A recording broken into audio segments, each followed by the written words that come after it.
Welcome, my name is Ben Christensen and I'm the owner of Waterford Wine Company. And today it's my great pleasure to do the presentation of Oregon and Oregon Passion and Pioneers.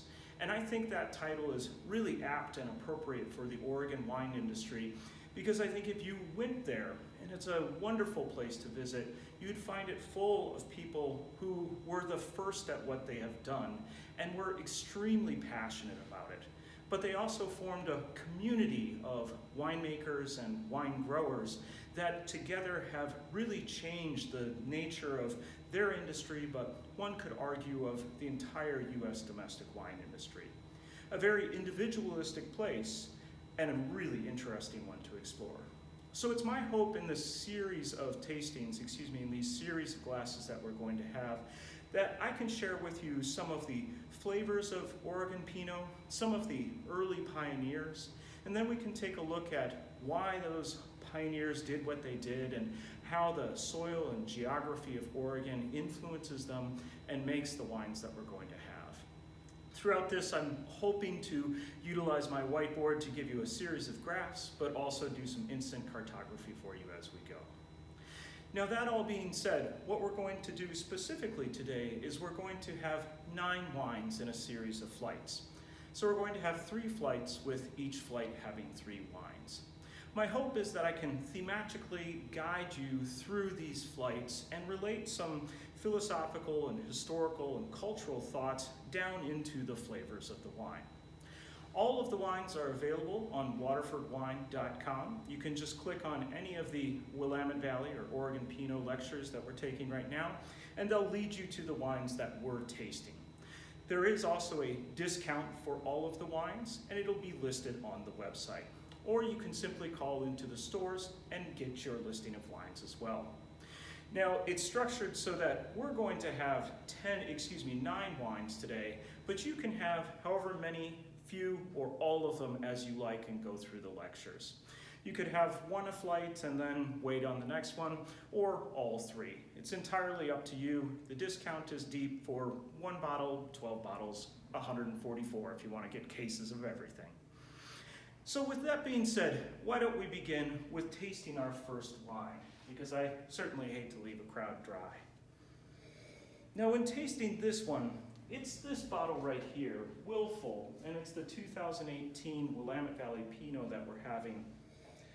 It's made by a woman named Pam Walton, who is a pioneer new to Oregon. I think she immigrated from England maybe a decade ago, and she and her past husband had been making wine together, and I think her first vintage solo was in 2013. So an example of a pioneer, but a young one for the industry. But what I'd like you to do is take a smell and take a taste of this wine while I reflect back on one of the first generation of pioneers and what he told me about Oregon Pinot Noir and Willamette Valley Pinot Noir. What he told me, and the man is David Adelsheim, and his winery still exists to this day. He's one of the first 4 pioneers of Pinot Noir in Oregon.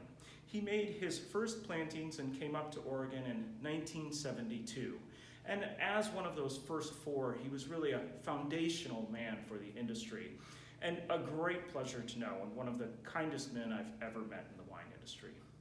But what he said to me upon reflecting about Oregon Willamette Valley Pinot Noir was he has a destination in mind. And the destination he has in mind, he feels really fits the climate, but also fits his style of making wine. And I think it's a style that many, many Willamette Valley producers would choose to pursue. And with that style, he hinges it on flavor. And the flavor he is shooting for when he's growing grapes, but then also when he's making wine. And what he suggested to me is you can essentially take flavor as an idea and you can relate it to alcohol. And I'm going to do it this way. I know that's pointing down. What this would be is higher percentage of alcohol, potential alcohol in wine. Or you could say the ripeness of the vineyard. Now his thought was, okay, a very just barely ripe vineyard of Pinot Noir might give you flavors of, say, cranberry. Now, as that vineyard ripens further, gets more sunshine, goes longer into the harvest, those cranberry flavors will change and they'll go to pomegranate flavors. Maybe just a little, it's a little riper. And then from there, you'll get, if you're going riper still, you'll get to a strawberry character in your Pinot Noir. Maybe after strawberry, you get to a cherry, and maybe you start with a red cherry, and then you go towards a black cherry character. Further riper than that is possible, and you go down to a raspberry character of the wine. From there, you might hit plum, and then you might hit fig. And after that, all the way fully ripe, the ripest you could possibly get it, might be kind of a cooked fruit, as in like a cooked jam character, like if you took your raspberries and you made it into a raspberry pie, a cooked fruit character. Now his thought here was that these are the flavor fruit spectrums that you can get out of Pinot Noir. And his further thought was, well, what am I aiming for in Pinot? And David Adelsheim told me that he's really looking for a strawberry character out of his Pinot Noir. That's really where his fondness for flavors comes from. And that's where he also thinks you get the ideal match between acidity and tannin on the palate as well. For him, once it got to a raspberry character, he felt like that was a little bit too ripe, that the wine had lost some of its complexity of smell and also lost enough of its acid and tannin that it wasn't going to be a fairly long-lived Pinot Noir. Now, of course, cranberry was not what he aimed for. It was a little too shrill for him, but he said he really didn't mind pomegranate and strawberry as a flavor profile mixed together and would prefer that over raspberry cherry. Now, I say all of this to you because, of course, David was making an evaluation of what his Pinot Noir would be like. I don't think, though, that he meant to be critical of people who progressed further down this scale. He would say that's not what he chooses to make or drink, but it still could be very high-quality wine. Now, I bring this to you because when the Oregon wine industry started, and we'll get to that in just a second, this idea of a flavor profile that was, say, not maximum, not maxed all the way out in terms of how ripe you could get it, was a very, very unusual idea. And I can tell you that when I first started approaching Oregon Pinot Noir in the early 2000 vintages, and my first one was 1998, it was radical in the wine industry to think that you wouldn't just try and get full ripeness. And producers from particularly California would say optimal ripeness out of their Pinot Noir or their Cabernet, really getting it as ripe as you possibly could. So this was a shocking idea that you would hold back on the ripeness in order to get a wine that was more complex and more age-worthy. For that, I thank David because I think it's a great way to start appreciating all of the Pinot Noirs that we're going to have with this tasting, and a great way to think about just how much a producer can change it, but also how much climate can fit that and change it as well, giving us a fascinating new style. So that's the introduction to tasting these wines that I always like to give to everyone. Now, if you're used to, say, drinking Russian River Pinot Noir from California, I would say that it's almost always raspberry or riper. So this is just a different way to say, hey, it's something different, something to try, but we don't need to be critical of one or the other. Now, just to finish up tasting this glass together, if you've got the Willful, here I think you actually get a little bit riper than what David suggested, and you're down into more the red and black cherry fruit character. We'll talk about vintages in a little bit and maybe explain why. But I think you can also feel when you have it on the palate, there's a good level of acidity, there's a good level of vibrancy to it, and just a tug of tannins as well. making this wine, I think, really pleasurable to have at the table, but also great as a cocktail. And for us, a great exemplar into the beautiful world of Willamette Valley Pinot Noir. Now let's pause for a moment and think about why these wines taste this way. So if we're going to hold David's explanation and we want these wines to hit in this kind of range, what are the key indicators, and what are the key reasons, I guess, that Oregon starts to taste this way? Well, there are a couple that Oregonians would point out to you, and I probably should shrink it to Willamette Valley if we're specific to Pinot Noir in this discussion. One of them is the mean temperatures over the life cycle of a vineyard for its time producing grapes in a given year. Now, they like to project out charts that display the difference between California, Oregon, and Burgundy. We'll talk about this association in a second, but let's get through this. If you take the average daily temperatures across the growing season, you would find that with Oregon and Burgundy, they almost hold identical to one another, meaning that in the winter it's cool, in the summer it actually gets up into the 70s and 80s pretty regularly, and then it cools down again in the fall. But they're almost the same. If you take a look at Napa, however, you notice that the chart changes quite dramatically. Napa tends to start at least 10 degrees higher, if not 20 degrees higher, and while it peaks only just about 10 degrees higher in the summer months on average, it then doesn't drop as far either.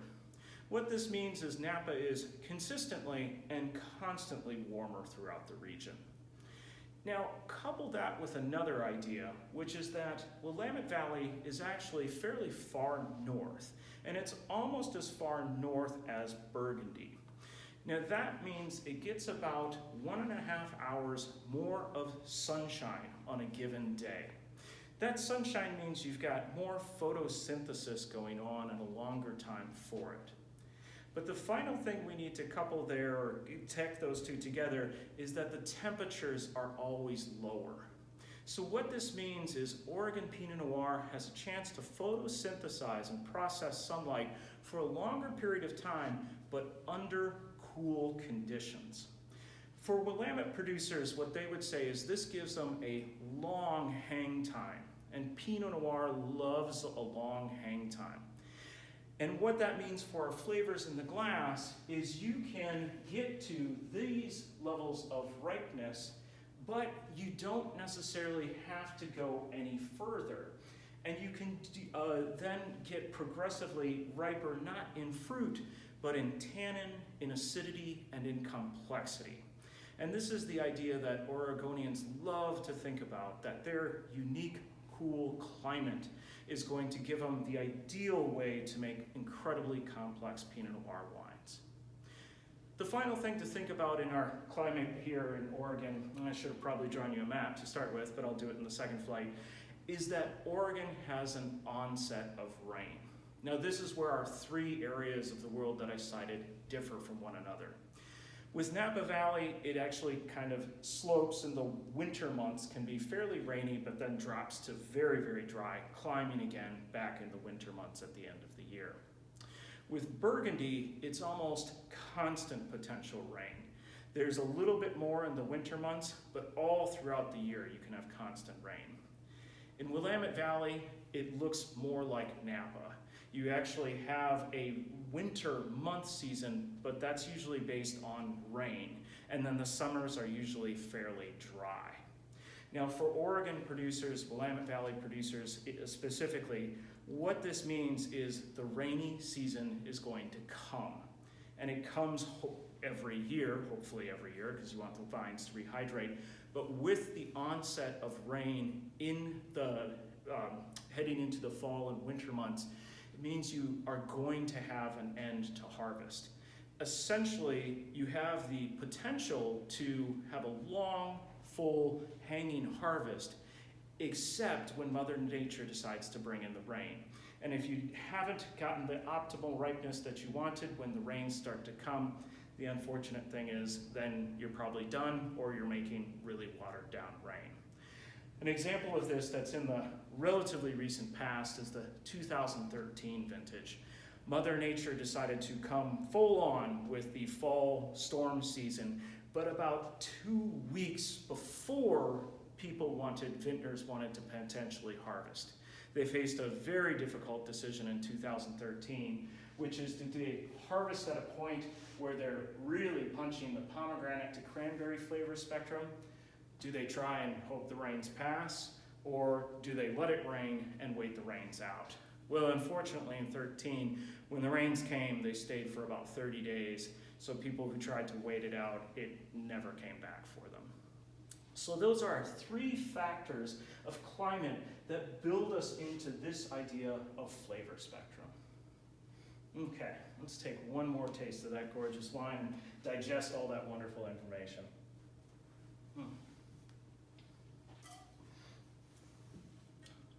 Now, I want to take you to these 2 bottles next. And they are Irie Pinot Noir and Irie Vineyards Pinot Brie.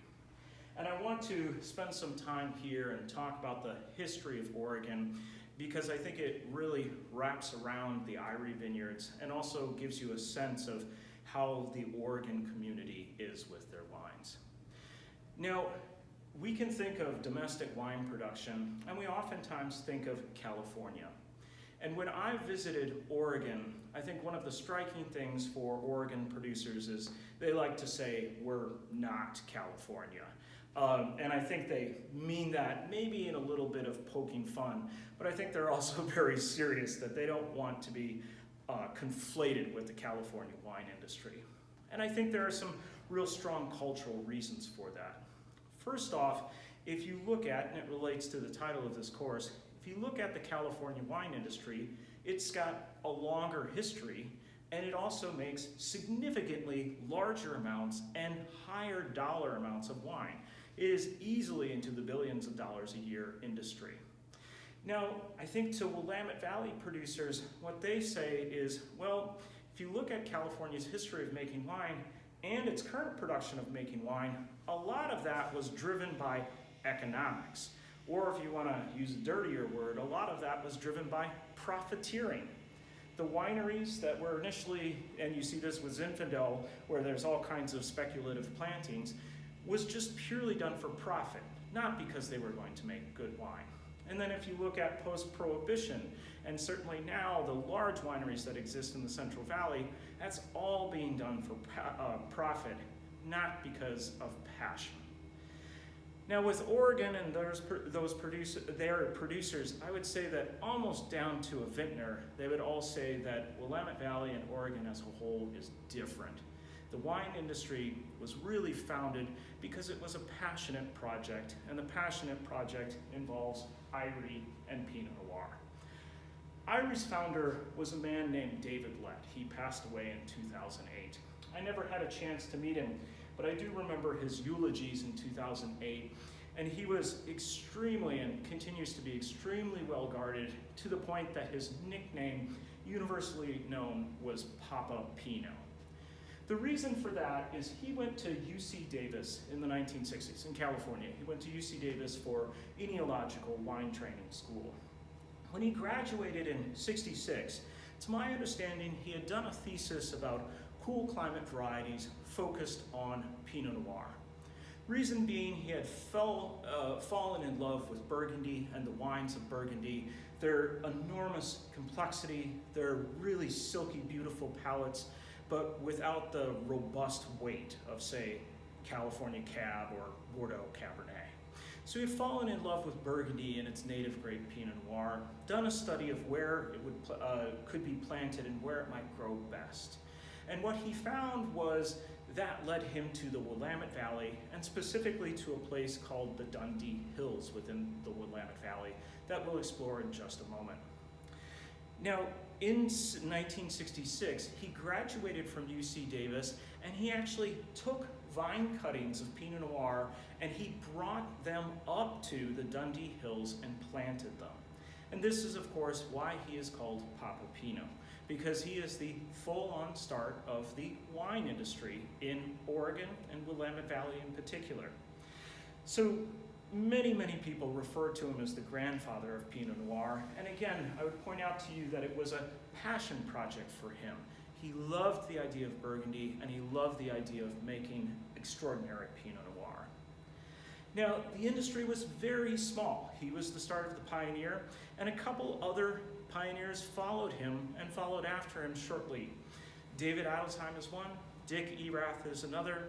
Archery Summit was founded in the early years. So there's this cluster surrounding David that I call the first generation of Oregon pioneers that really is from 1966 to 1978. These early pioneers all, to my understanding, got together, shared wines with one another, tasted each other's wines, talked about different techniques. Most of them were making wine in their garages with very primitive winemaking tools, very primitive wineries, started sharing all of that, and really grew up together as a collective organization. That's the other thing that I should point out to you, is that Oregonians and Willamette Valley producers as a whole are very proud of their tradition of making it all happen together. They're also very proud of being able to work together on such things as AVAs, which we're going to talk about in the next flight, Oregon Sustainable, Salmon Sustainable, Biodynamics, and Organics as well. So as a whole, they would say the industry is very different than what you experience in California. Okay, with all that being said, I like to bring people to really the birthplace and to think about it as the birthplace of modern Oregon Pinot Noir making, and that's the Irie Vineyards Willamette Valley Pinot Noir. Now, David's son has succeeded him in making wine and has been making it for quite a long time now, so the Irie Vineyards continue to make Pinot. For them, they were one of the first to not only make the wine, but be recognized when David competed in a competition over in Burgundy, and one of his early Pinot Noirs placed very high against a whole series of Grand Cru Pinots. This was in the 1980s, so it was an astounding feat for an American vintner to have achieved that he was anywhere close to these great Grand Crus that had existed so long. Now, for many years, Irie held a very particular style that he liked a lot, which was, frankly, that it tasted like Burgundy. It was a little lower in fruit, a little higher in savory aromas, had a little more acidity and was fairly vibrant in that direction, and also maybe just a touch more tannin. The idea being, and I think he stressed this, was that he wanted his wines to live and age a long time to gain the glorious complexity that he had understood from him drinking Burgundy. And so, as a vintner, he made wines in that style. And again, I would have to point out to you that this would be a fairly radical time to be trying to teach the American public about an unknown grape variety, keeping in mind this was solidly decades before the movie Sideways changed things for Pinot, and also develop in the American mind that the bottles of wine they buy now are not to be drunk tonight, but could be aged for decades longer still. So when you taste this one, reflect on that and think about that tannin and acid profile. We're tasting today one that's relatively young, a 2016 vintage, but certainly the winery has backstock going back to his first vintage and occasionally does tastings for them.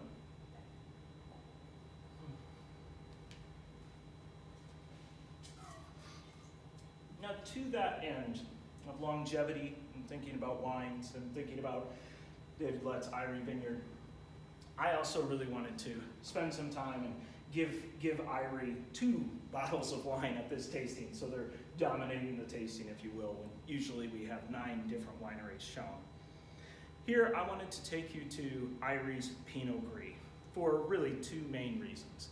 First one, very personal. The second one related to the industry of Oregon. The first one is very personal because as of this tape recording, which is in 2020, I actually had a chance this year to have a 1983 Irie Pinot Gris, and it was absolutely outstanding and absolutely amazing. It unfortunately was drinking with a friend. I don't have any commercially to sell, but I'd encourage you to try and age some of these Irie wines to really explore what the industry was based off of and what they're thinking about when they make their wines. With that, I also wanted to use a Pinot Gris to think about Oregon's great white hope, if you will. Now, if you think about a wine industry and a wine industry that's maybe maturing a lot, or maturing a little bit, I think for Oregonians, and this is maybe me being a little bit of a polemic here, for Oregonians, once they get past that first pioneering stage and they're now into the early 80s, they're still all small farmers, but they've also got kids now, and the winery is maybe, the retirement funds ran out or the money from mom and dad ran out, and they now have to make money at this odd garage occupation that they had. Maybe they're doing just fine, whatever. But a question becomes, well, we think we're making good Pinot, and the world is starting to catch on just a little bit, but we've also now got kind of a one-trick pony going. And for wineries and also for vineyards, that can become a real issue, because what happens if we have a down harvest? Let's say we have a harvest that has significant frost early on and the grapes fail to flower and we drop our production by 70%. How are we going to make it through those hard times if we're solely reliant on Pinot? Or maybe something devastating happens, like a disease comes through, like Napa Valley with phylloxera in the 80s, and wipes out all the Pinot. What have we got left to do? Or maybe it's that they have a little bit more tourism or are starting to do wine dinners around the nation, and they need a white wine to introduce people to when they're doing those wine dinners. Whatever the case that happens is Pinot Noir gets a partner in the Willamette Valley industry. And that partner is a white wine partner, and it's Pinot Gris. That's why we're drinking Pinot Gris. Now, when I've talked to Oregon producers, I hear two different stories, and I think both are entirely true. One is that Pinot Gris is, of course, an offspring of Pinot Noir. Pinot Noir likes to have many, many offspring, and you get them throughout the world in various forms. Chardonnay actually happens to be another one. But so a logical thing, if Pinot Gris is an offspring of Pinot Noir, it should fit to the climatic conditions and the soil conditions that Pinot Noir is growing in. So we'll plant Pinot Gris and make that work. Okay, that begs a question. If you've got growing soil conditions that work for Pinot Noir, and you're reflecting back on Pinot Noir's birthplace of Burgundy, why didn't you choose the partner of Pinot Noir and Burgundy, the white wine partner, which is Chardonnay? Why choose Pinot Gris, which is only rarely planted in Burgundy? The question there, I think, gets answered really in a commercial way, if you will. One vintner that we're not tasting today, but is famous for the industry, told me, well, I think there are two reasons. One is commercial, and the other is some difficulties. The commercial one, which I just started on, a vintner who I won't name, told me when I was out there that the thing about Pinot Gris is when we started, we had hopes that it would work, and we had hopes that particularly the skin character of Pinot Gris would make it work in the environment, but it was also an unknown commercially in the world. Whereas if we had done Chardonnay, at that point Chardonnay was known everywhere, and we would have been competing with everyone had we tried to produce yet another Chardonnay. I think the other thing that's obvious is Pinot Gris started to enjoy some very strong successes out of Oregon. And there are some wineries that are now dominated by Pinot Gris because they sell so much of it. So I think there is a commercial end to it. The other side of the story of why not Chardonnay, I'm going to leave until our next flight, when we're going to encounter a Burgundian to give us an explanation of why not Chardonnay, beyond the commercial logistics. Let's just take one final taste of this to wrap up the flight. Here, one of the things that I always notice about Pinot Gris, and it's not a great pleasure to me, but it's wrapped up in the name. Pinot Gris, of course, gris means gray. It's also the same thing as Grigio. Pinot Gris is kind of like a white wine grape that wants to go red. During the process of veraison, when most green grapes would turn golden, Chardonnay does this, Pinot Gris goes from green to gray.